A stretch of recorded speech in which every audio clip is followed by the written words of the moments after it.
because CJ Entus now, there's only the full matches, and they said CJ Entus now entering revenge meta. It's like always just going for the reverse sweeps. But I mean, these guys are also used to, I mean, back in the day, both CJ teams would be used to going to game 5s of the best of 5s in playoffs, and you know, they have a lot of training and going really for the long run and not being faced by, you know, the first couple of losses in any match situation. So we'll see how they adapt here. Now CJ Entus will be on the blue side and the Tigers on the red side, and that should possibly shift up the bans a little bit from what we saw earlier, especially that Victor ban. I wonder if CJ will stick to that or they'll challenge the Tigers to ban that out. Yeah, I wonder if, yeah, the Victor ban should be interesting in this game, and will the Sivir be banned? No, CJ says, we still don't want you to play Victor KOO, and KOO really showing up. KOO has been a soft spot on this team, but one thing to note about KOO is recently he's been playing a lot more solo queue, and he's pretty high on the ladder right now. I didn't check today, but he's been in like the top 25, which is high for him. Yeah. And so it looks like he's pretty individually motivated right now. And when players used to just beat the Tigers in the later part of last season by kind of dumping all over KOO in the mid lane, he's been able to hold his own a lot better as of late. Absolutely, and that's what we're seeing in Korea. A lot of teams are agreeing that, yeah, I mean, a lot more solo queue practice definitely makes a big difference. Granted, you have to work that around the rest of your infrastructure, but in the older days, some of the teams didn't really focus on that as much. So we're seeing that change. Mad Life talked about that a while ago too. And the LeBlanc ban, the last one for CJ Entus. Shy notably hardly ever playing solo queue though. He's a little bit of an outlier in that way. You know who used to play a lot of solo queue? Flame. Yes, he did. He played, man, like thousands of games on Kennen. So much. I remember I visited the CJ Entus house once, and I was just like sleeping over, and then I woke up the next day, and I see Flame. He woke up at like 5 a.m. He's playing solo queue on his own in the practice room, just like playing a Kali that he never gets to play. Just like, what are you doing? He's just like, just playing some games. I'm like, all right, that's what you do, man. Okay, Alistar first here for CJ Entus, just like it was with the Tigers in the last game. Evelyn actually banned out against Sojin. Not sure about that ban. It did do some work in the laning phase, obviously, setting up that first blood. But Space and Mad Life did bounce back from that. The double kill onto Vayne at that rather extended dragon fight that went down. Azir and Gragas locked in, so actually mirror draft so far. Yeah. Azir and Gragas taken in the first round on red side by CJ. In the first game, Tigers taking Alistar. So interesting that these teams have so much overlap in terms of their priority. And the highlights right now, not too indicative of what CJ Entus will pick. This is a little bit for the Rek'Sai, most likely going to be picked up by a mission, but we'll see if he chooses to go for Nunu or Lee Sin. I mean, well, the Nunu isn't banned this game, so there is that aspect of it as well. If they want to go for a more controlling style and try and keep Hojin under wraps in the early game, I think you do take away the Rumble here. Shy's been so good on it so far this season. Yes, the Rammus. And it's just, again, the Rumble has been successful for CJ because it allows them, when they pick things like Vayne and Azir, to get to the point where those champions really come online.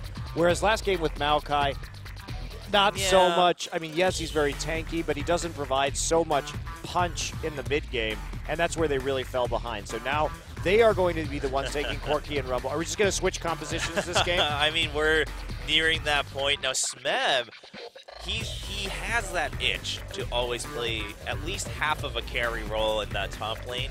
I mean, sure, he's played, I mean, he plays a brilliant Gnar, and he was one of the first really good Gnar players in Korea.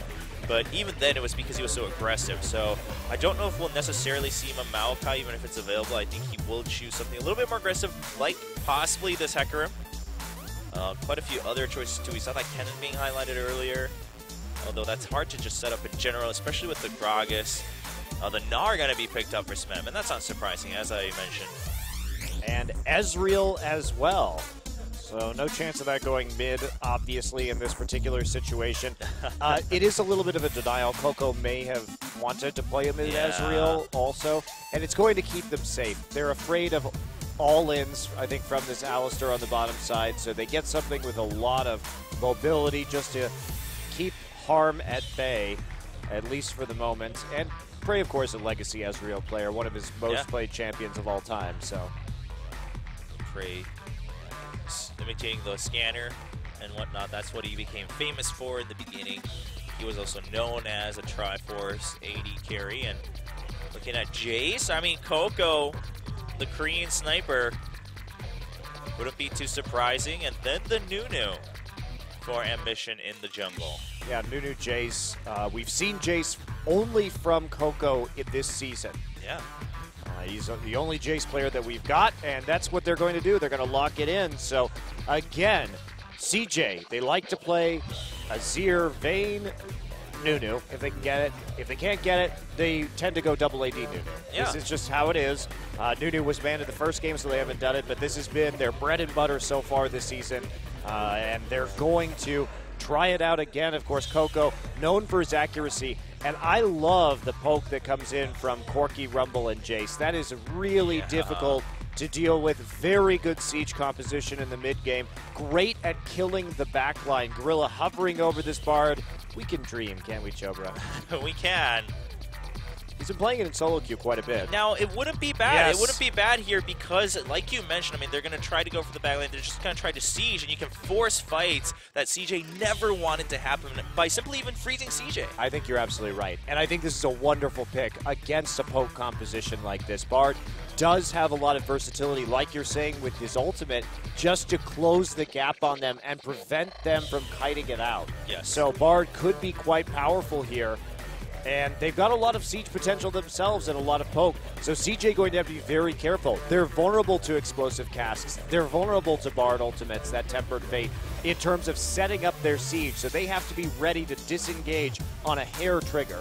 Yeah, I mean, this is going to be a little different than what we saw last week with the Bard, but here, when you have that explosive cast, like you mentioned, or even the Emperor Survive, when you need these ultimates that need a lot of positional setup, I mean, Bard can just put down his ultimate first, Smeb can walk in as Mega Gnar, get his ultimate. There's so many possibilities. That said, CJ is one of the better teams at running double AD compositions. Them and SK Telecom really like to play a lot with poke and with kiting, and they are quite good at it, quite accustomed to it. So we'll see what KOO can do in this matchup against Azir in the mid lane. Probably going for a pretty passive early game here until CJ starts to force the issue by grouping up, at which point it will be up to the Tigers to see how well they can close onto the back line of CJ Entus. Well, let's find out in game number 2.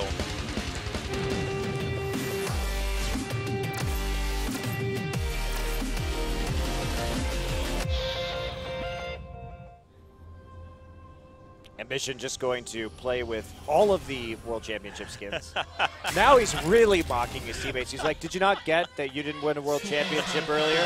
Well, guess who beat you guys? I wasn't there. I was still in Korea. Blaze didn't make it. We got knocked out by Sword in Season 2 before we could even make it to Worlds. If we go to Game 3, I hope we see Lisa. The SKT Lisa. That would just be golden. Oh, boy. And the Tigers. A tour of world champions with your guide, Ambition. That is pretty troll, though, to play a TPA skin when Shy and Mad Life lost to them in the World Championships. Oh, the passive aggression is pretty real here. Well, the Tigers were looking for a possible catch or even a fake, but they see the wards, so they're just going to put down their own vision and journey all the way up to the top side. Oh, so if you guys don't know, he's a famous singer who won, I forget which show it was. It was one of the Korean music audition shows, and he won it in like season 2 or something. So he's been very popular, but he's very popular because he also plays League of Legends a lot. So giving a shout out to Mad Life here. Is he a big streamer? I don't think he streams. Well, good. We have reality TV celebrities in the studio today, Chobra. That's pretty awesome.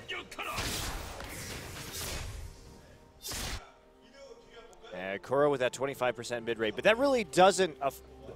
If you watched his games against SKT, he was kind of the only thing holding the KOO Tigers together in those games. So I don't think it's really indicative of the skill that we've seen him play with this champion. Meantime, just going out and helping with the leash, we do see a lane swap coming in. I guess Space of Mad Life not wanting to deal with this. Gorilla's just going to walk into the red buff right now. CJ starting to jungle on their weak side. Missed that Cosmic Binding, but he's not really going to care. He's going to walk around the circle. I wonder if CJ was trying to catch the lane swap from the Tigers. Yeah, because this just allows Bard to roam all day, every day. I'm pretty sure they were. They don't want this Bard just walking around this entire game trying to get ganks down and not punishing Bard's less than stellar laning phase. I mean, he's okay now with the bindings. He's certainly not as terrible as he used to be, but still, in comparison. Yeah, I mean, and again, the big thing here is that Mind Prey can just solo farm, especially on Ezreal, and then Gorilla can just go around picking up charms, sending up ganks, putting down pressure. Yeah, the other thing that this opens up is the possibility of going for a tier first on Prey also. We'll see if he wants to do that. He'd obviously have to go start thinking about going back pretty soon if he wants to maximize his stacks on that item. Not generally something we see from AD Ezreals, but it is something that carries less risk in a lane swap scenario. So Gorilla is going to prance his way. I think that's what Bard does, right? Yeah, I guess so. Prance mince his way into the top lane. It's a very delicate walk. He does indeed. Some very skinny ankles. He just needs to tiptoe around. Weak ankles. That's what gets Bard down. You have to be careful. He was never really good at sports. Meanwhile, nice shot on Kuro. I mean, Coco's been really good at keeping Kuro down. Kuro's been trying to counter it out, but Coco still has one more biscuit in his pockets. Just munch on that whenever he feels that he's not the same when he's hungry. What happens if you pop Bard? Because it's his buoyancy that's really keeping him up right there. Is he filled with hydrogen or helium? Is he flammable? I don't know. Evelyn, the hard counter to Bard, and he just put down the hate spikes. Just kind of fizzles out. He's like, no. Zhi Zhao just pokes him. That'd be great if his passive also included get slowed by auto attacks with sharp weapons. It's just like, as you lose air, you just can't bounce as far. Almost gets the stun on Shy, but it wouldn't have really mattered too much. Prey probably would have gotten just one shot, and as we have Mad Life down bottom, he's going to be able to keep Shy topped up in health. Yeah, Shy starting to fall behind against Smeb's Rumble, however. He did pick up some cloth armor, but still having a bit of a rough time in terms of the lane swap situation, getting poked quite a bit by Prey. Yeah, and so because of that, earlier we saw Gorilla up top, but then CJ deciding they're the ones who really need the support with the solo laner right now, given the situation.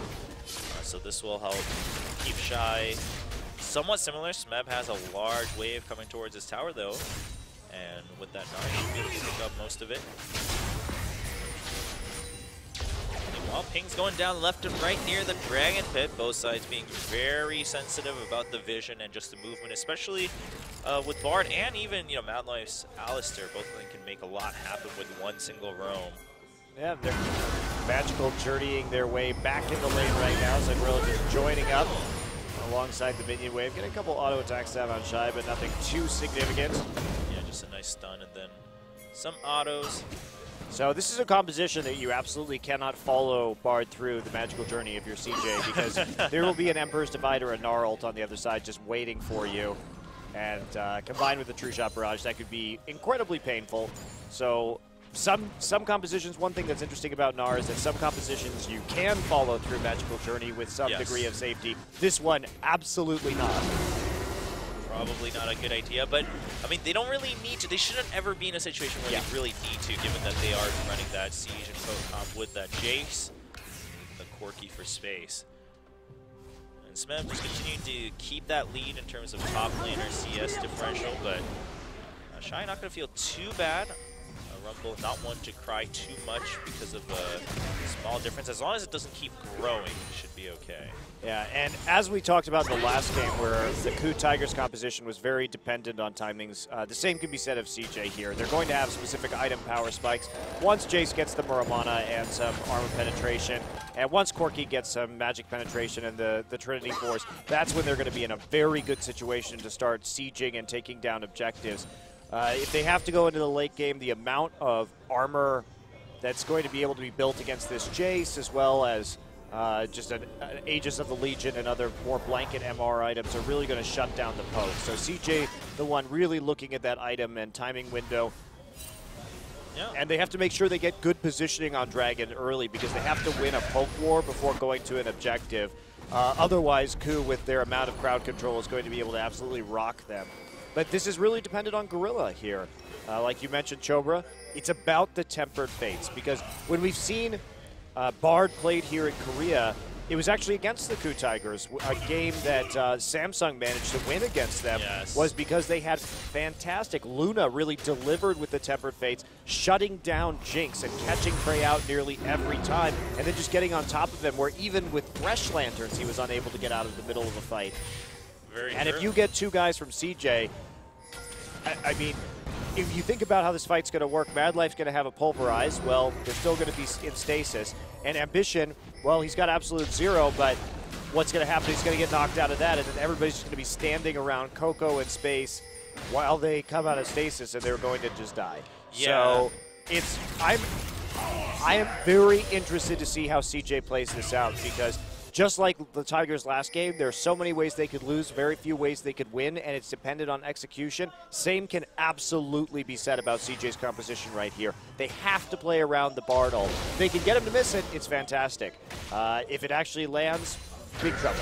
Yeah, and it's not like when Luna was playing. You don't need to simply land it on one person. There's definitely a couple more ways that a Gorilla can take advantage of that tempered fate. So we'll see how that's all set up. And again, like you mentioned, it really depends on all 9 other people in this game. It's not just about Gorilla setting something up, but how is his team positioned? How is CJ positioned? And how much time, is there between the poke wars and whatnot? There's a lot of factors going into this one. So it should be a pretty fun one to watch, especially as we see the first couple of team fights unfold in the next 10 minutes or so. But I think that what was great about the draft here is that since CJ took the new Jace and they only had one pick to respond with it, the fact that they responded with Bard, which does so well against this style of team comp, was really good drafting from the Tigers. Yeah. So smart picks and bans, and I mean the Tigers had really good, and there's a nice combo from Madlife onto Prey, just gets a free rocket down, but Madlife no ultimate. And there are some nice shrines that were set up earlier, so he's just topped up all the way back at full health. What an annoying lane to deal with. Ezreal, Bard. There's almost pretty good. It's really difficult to lock them down. You have enough sustain to deal with it. You can't really trade with Ezreal because Mystic Shot just allows him to CS from range so easily. Like, thanks for the demonstration, Prey. Bard has a lot of freedom in this lane too to walk off without Prey losing too much in terms of CS or even turret damage, because if he needs to, he can always just pop that True Shot Barrage to clear out the wave. Exactly. So it's just going to be quiet farming all throughout, and Smeb's been doing just fine. He's been able to continue to grow that difference a little bit in CS, and he's jumping forward as he builds up his Rage meter, having faith that when push comes to shove, he'll have that Mega Gnar, and he's going to turn into it right now. Won't have too many ways to take advantage of that. KOO, meanwhile, I mean, he's been putting down good damage onto Kuro, but Kuro's been able to keep up in CS. So that just says a lot about Kuro's mastery of Azir in this mid lane. Look at how much CJ's been able to get done in terms of warding, though, with Madlife and Ambition. They have a massive vision advantage on both sides of the map. Hojin lagging a little bit behind it. Ambition went for that early Sightstone, as you typically do on Nunu, and that's translated into just so much knowledge of where Hojin is on the map. They've really kept him controlled. It's allowed them to push up very aggressively in the mid and bottom lane with a lot of safety as well. Yeah. Kuro once again being just about at a third health now. Now with the bruise and the pickaxe, he does need to watch out one more, and he could really just be all in. Knowing Knight though from KOO, so that's the saving grace there for Kuro. And wow, yeah, with that hit, Kuro has to go back, and this might be the time for the Dragon, especially with the Nunu. Ambition thinking about maybe prioritizing the slow crab, but I don't think that's necessary. Corki also can make his way over to the Dragon pit safely, not going to get cut off. So a nice early Dragon at 12 minutes for CJ Entus. And this is why Ambition got the Nunu ban in game one. Virtually a no-risk Dragon right there. They had the advantage in the mid lane, and KOO was able to play aggressively because Nunu was always just in the enemy jungle providing vision. So he knew that he could do that. He's also taken some damage on that mid lane turret already. And so CJ really playing at the tempo they need to in order to pick up a win here, grabbing a 12-minute or 11-minute Dragon. Yeah, so well done. That's going to help Shy quite a bit too, and that he can have some semblance of damage since he had to go for the Seeker's Arm Guard first. And KOO's damage also going to be delayed here. Something we didn't mention is he's now going to have to build into Arm Guard so that he's not poked out in lane again like that. But guess what? That means that he's not going to have a lot to either exchange damage with some of the members of CJ or block the magic damage coming in off of Corki and Rumble. So if a mid-lane siege starts to develop here with Corki and Jace side by side, KOO's not going to be able to hold for very long. Not at all, and just easy clears from KOO. I mean, also with that Merlinomicon from KOO, but KOO really going to just be able to handle this lane just fine on his own as long as he continues to have that vision. The danger with Jace is that you don't have an easy escape, so as long as you have vision of no ganks, you can just shove people out. Tries to go for the blue steal. It's a second or two too late, though. Space has been quietly farming just alongside Prey, and both of them pretty happy about where they are in terms of farm.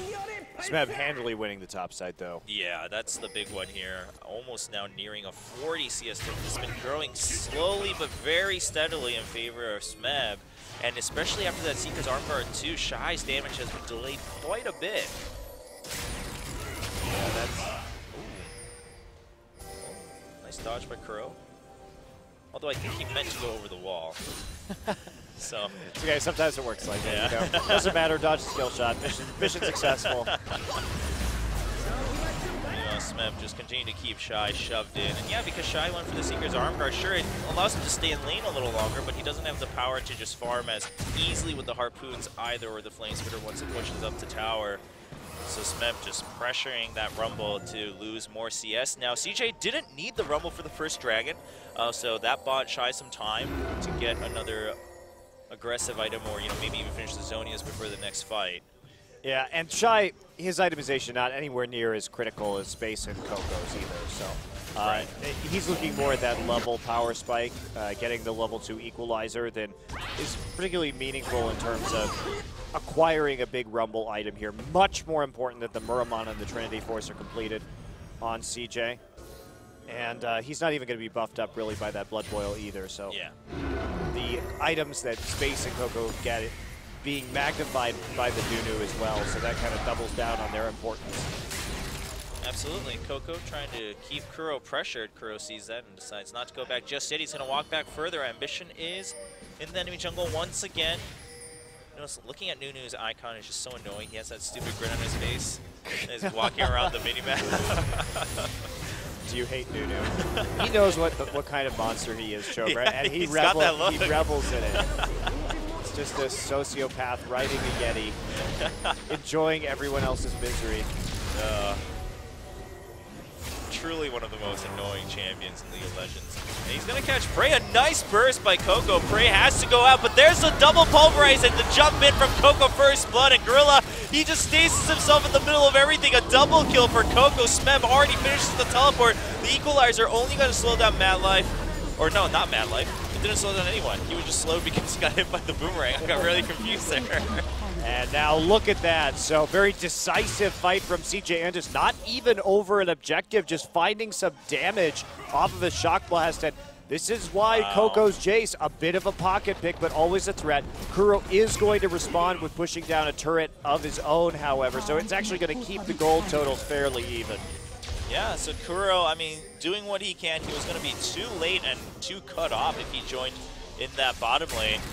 But the double teleport's coming in, so teleport advantage also not distinct for either one side, although they did get the flash out of Smeb, so he had to just hightail it out of there under that tier 1 and bottom. And KOO, probably the last person that you want to have those 2 kills. And the reason why is that Corki with the Trinity Force Sword chooses hitting his power spike now. Oh, but a nice Empress divide onto KOO to turn things around. KOO is hiding right to the side alongside Hojin.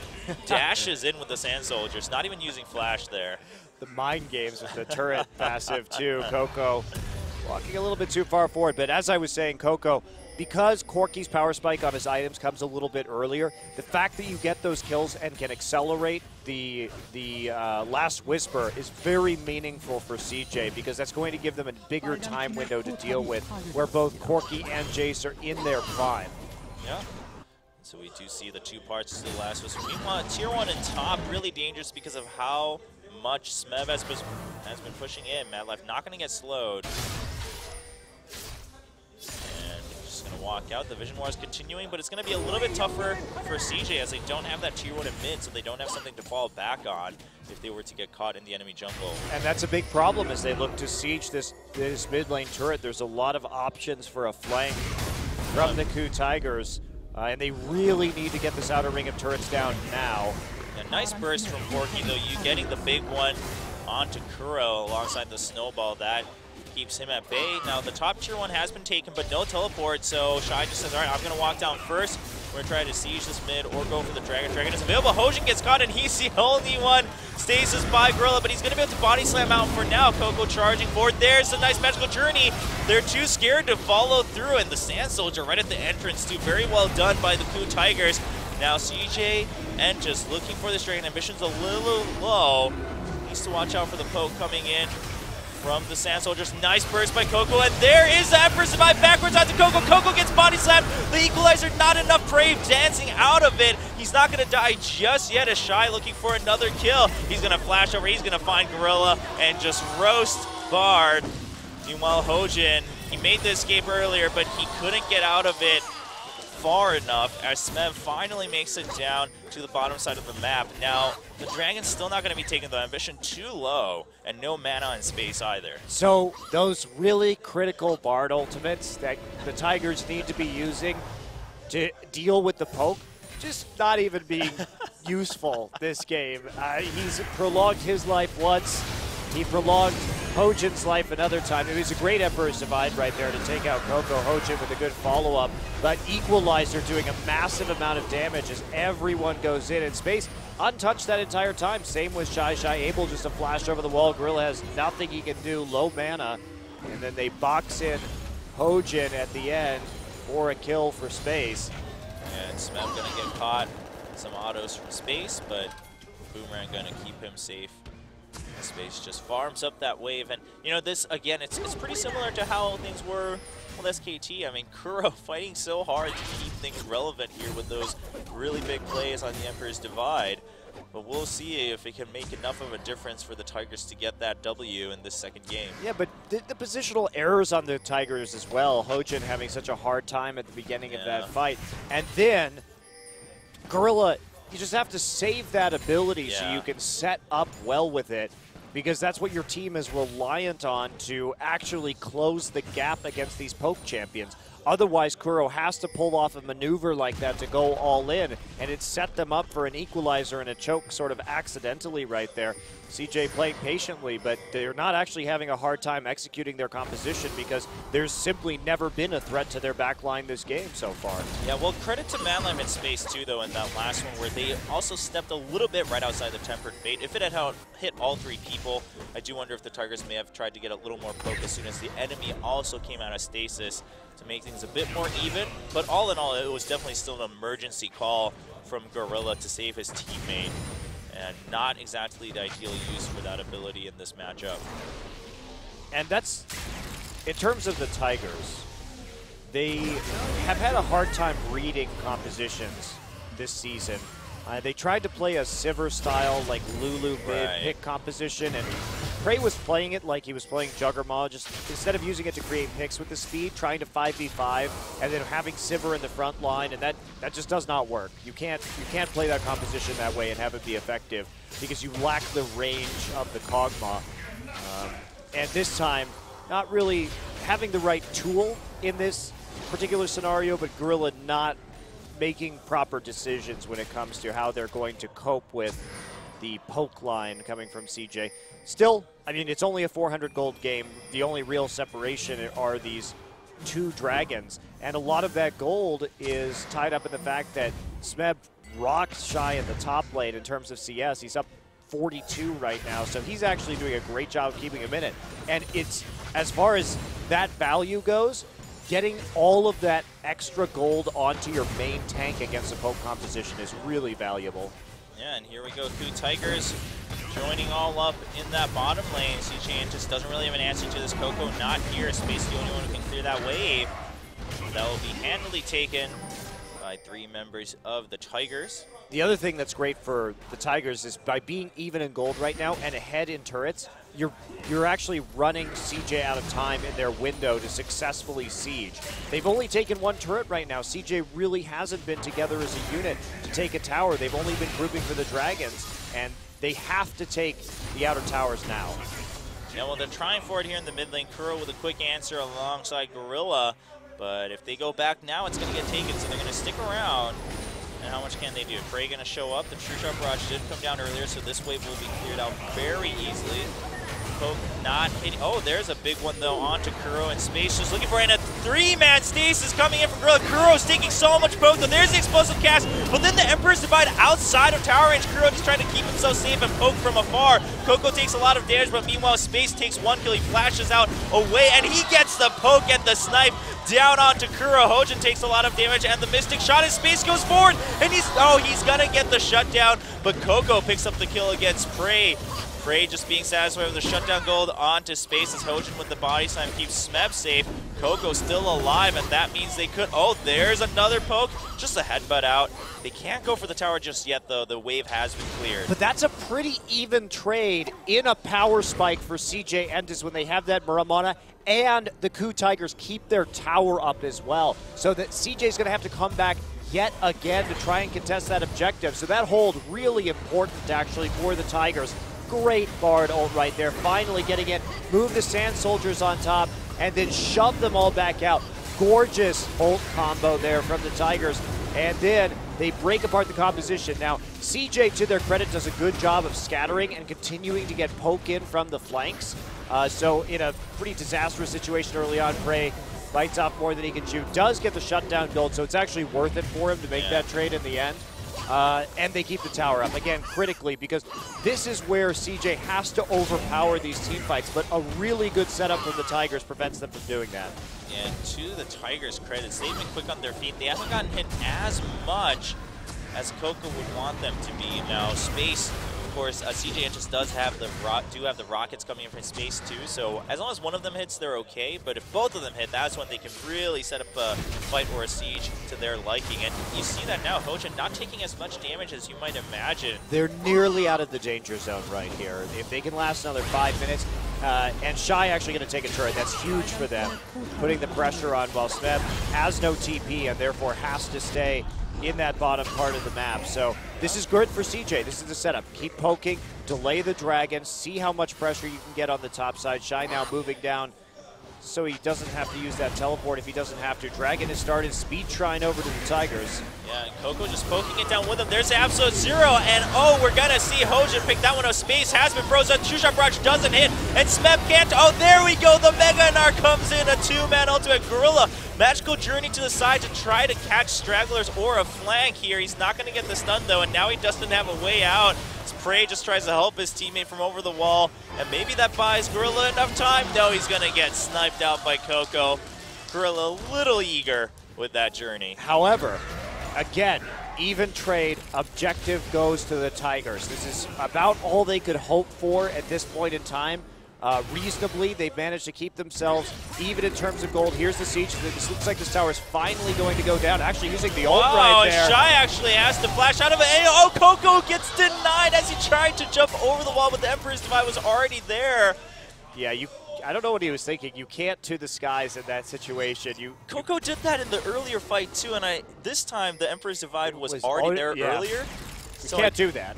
I don't think he's quite on top of that. I don't think he's... Whoa! The barrier was used, but he also didn't get hit. Wow. Wow. Well, quick fingers by KOO. Give him credit for that. Tower stays up, too. Again, tower stays up. They're less than 1,000 gold behind. The Tigers are really coming into their own in this game, and they're going to be pretty damn dangerous in the late game here. So CJ starting to fall off a bit, not getting the fights they want. They did get the tower in top lane last time, so at least they got something for the Dragon.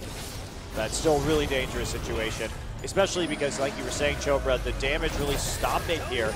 And the danger of playing the Siege comp against an Azir is Azir could turtle forever, and he could just make more turrets that you have to go through. He's a perfect champ for just holding out in this kind of situation.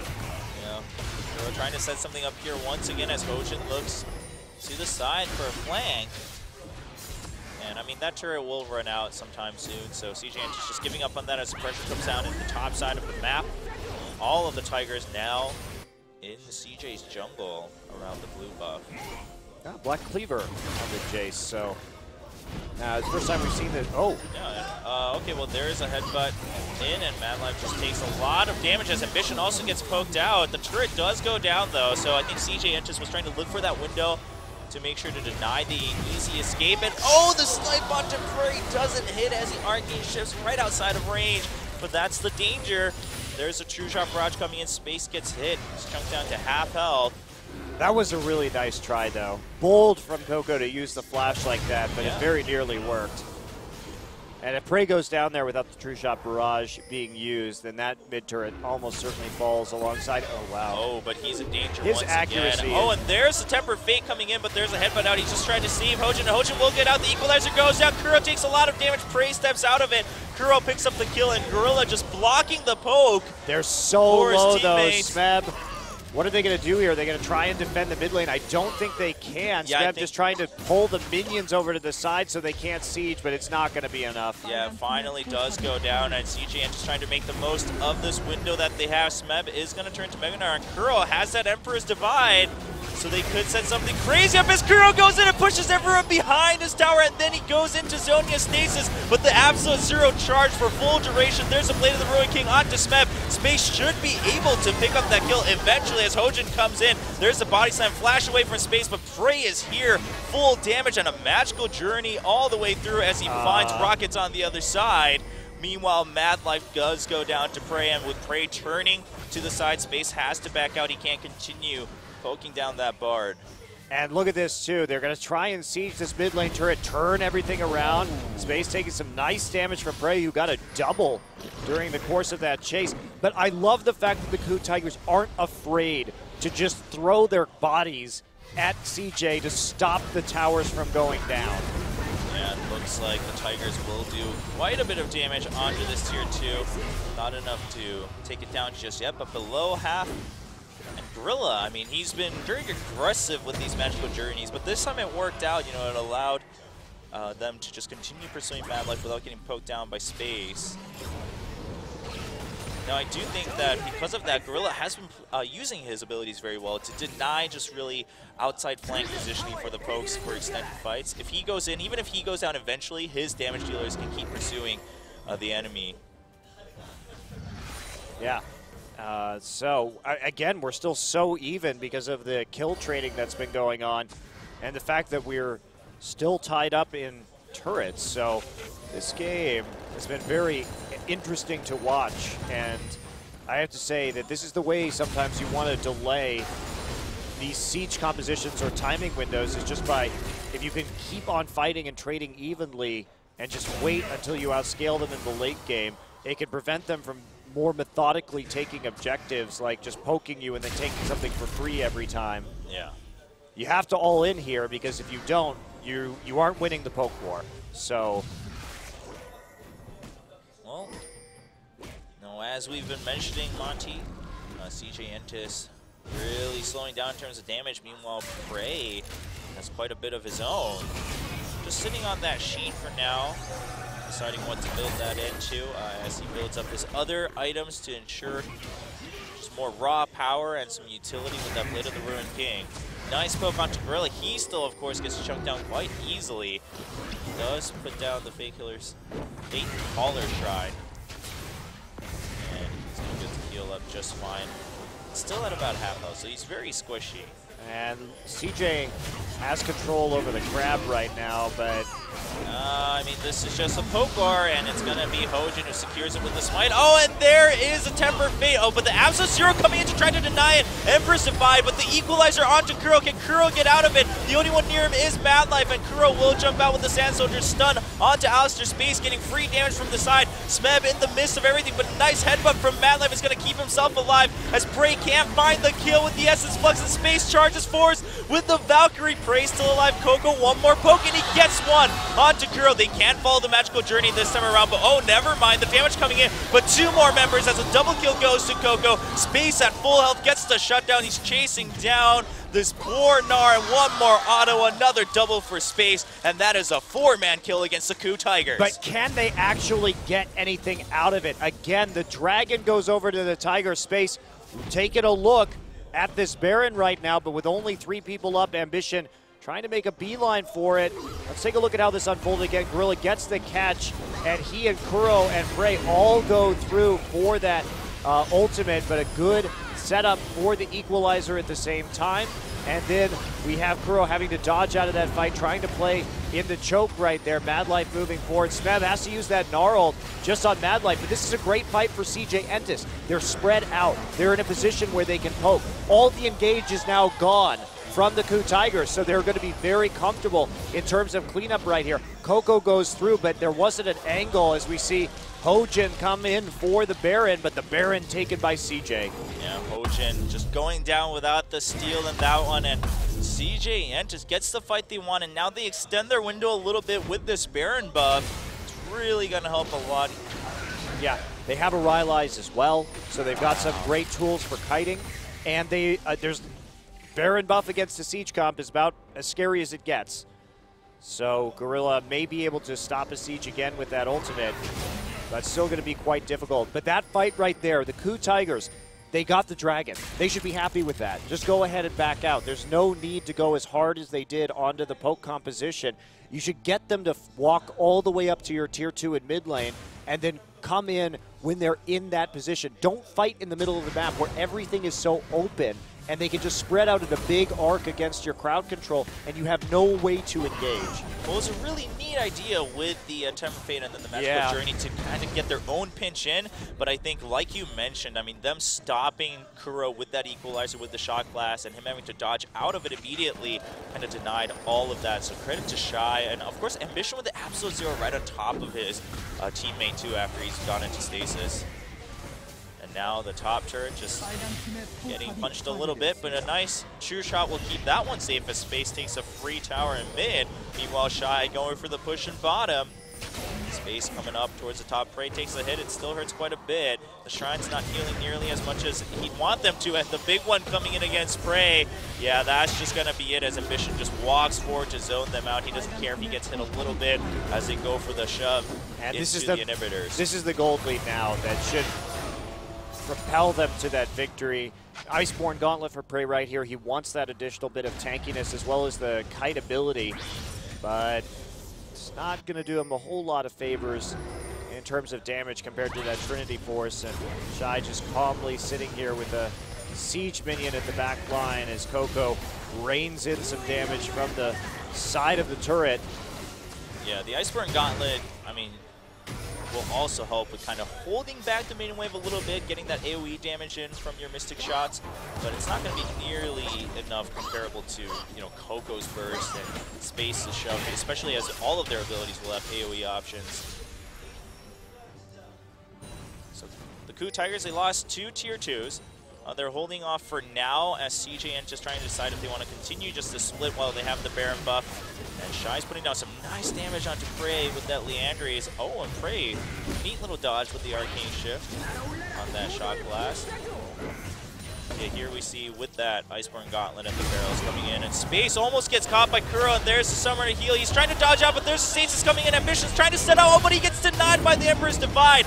Now Space still running away, but a nice cutoff from Gorilla as he marches in on the flank, and the Magical Journey in. Everybody getting out of that one as Gorilla walks right into KOO. Kuro comes in, there's the exhaust. Prey is doing free damage. Equalizer will stop the fight for now from Shy. He doesn't get the second harpoon, but there's the Shock Blast onto Prey. The KOO Tigers do hold off though. Yeah, and they trade 2 for 1. This Baron is not a factor any longer. They actually kept all their inhibitors up.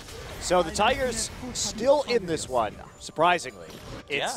It's going to be hard for them to win, but they're not so far behind right now. They're only 5K, and we're moving into 6-item territory. Yeah, once we hit all the 6 items, the Tigers, as long as that Tempered Fate isn't used completely wrongly, I think should find some advantages in these team fights. Now earlier, of course, the KOO Tigers actually getting a really nice advantage against CJ Entus as they try to transition from lane to lane, which is a little shocking to me looking at the warding from CJ, but I also disagree with CJ splitting up right there because Tempered Fate is an ability that punishes you when you split because it can allow time just to collapse, especially with how long range it was, and that was the eventuality that we witnessed. And CJ just incredibly powerful when they group. So I'm not sure that the split pushing was entirely necessary. They did get a couple towers for their trouble, but I think they may have been able to get an inhibitor if they had committed to a 5-man group. Yeah, or at least the tier 2 and bottom 2 after the first 2. So CJ Entus perhaps not taking as many advantages as they wanted. Now this dragon is up. Both teams are tied at 2-2. CJ's going to go and start it, trying to put some poke down on the flanks, and they get poked out by KOO a little bit as the Luden's Echo comes out. Ambition is the only one left, but here comes the Temper Fate. It's not going to hit. Smeb comes in. Meanwhile, the Dragon goes over the Tigers, and Smeb zoning out the entire team of CJ Entus all on his own. And he's going to get slowed down by Shy for now, but there's the explosive cast backward onto Coco. He's the only one who took the damage, but there's the barrel slow and the Emperor's Divide. They all go in and a 3-man ultimate from Smeb. The equalizer is going to keep KOO on lockdown as KOO does go down. Shy trying to put out some damage. He flashes forward in space. Now has free reign, but can Shy be taken down? He's not going to get hit by the stun from Smeb. Meanwhile, Space picks up a kill, and now he's going to chase forward. Space has been left all alone throughout this fight, and Mad Life finishes off the last kill as Gorilla barely escapes with his life. What a great team fight. First off, the Emperor's Divide Gnar synergy was pretty freaking sweet to watch right there. But Space, his positioning and his continued poking allows him to take out that fight. If that Tempered Fate hits, it's for sure a win for this fight for the GE Tigers, or KOO Tigers rather. They take out Ambition early on in this one, but the kiting, so dangerous from CJ Entus. You can see the damage coming in there. Mad Life doing a great job of zoning. But look at this, Azir Narplay is absolutely disgusting. But Space, look, no one's touching him, and he's just able to take out Gorilla all by himself. Got stunned right there, but so much damage from this Corki poke as they try and chase Shy around the map. And Hojin left to try and deal with him, but no one has damage to kill Corki at this point because the carries are already gone. Yeah, a brilliant equalizer coming out from Shy, too. Yeah, that very good forced response. KOO to not be able to continue doing damage. Prey also got hit by a big one on top of the equalizer, so he had to flash out.